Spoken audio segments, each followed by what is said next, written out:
Toute l'année, cette imprimerie de Gaza se bat avec les coupures d'électricité.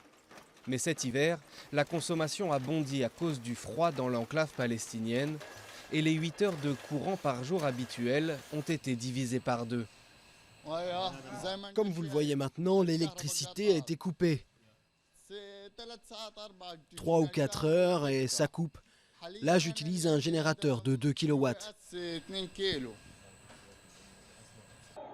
Fâchés d'être laissés dans le noir, les habitants ont manifesté, mais le Hamas au pouvoir à Gaza a dispersé ces rassemblements et mené des arrestations. Cet activiste vient de rentrer chez lui après quelques jours cachés avec ses collègues pour éviter d'être arrêté. Cela ne nous a pas arrêtés. Avant le jour de la manifestation, nous nous sommes protégés pour être sûrs que ce mouvement pacifique soit un succès. Un mouvement dont le peuple a besoin depuis 10 ans.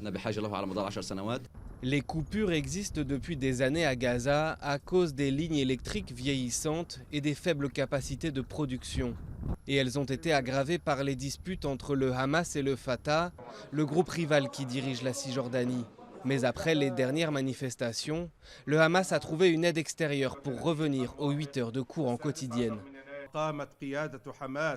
La direction du Hamas a contacté ses frères qataris et turcs qui ont offert un soutien et qui vont contribuer à réduire l'aggravation de la crise de l'électricité.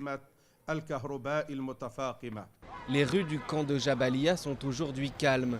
Les habitants connaissent les difficultés de faire parvenir du courant à Gaza, sous blocus depuis 10 ans.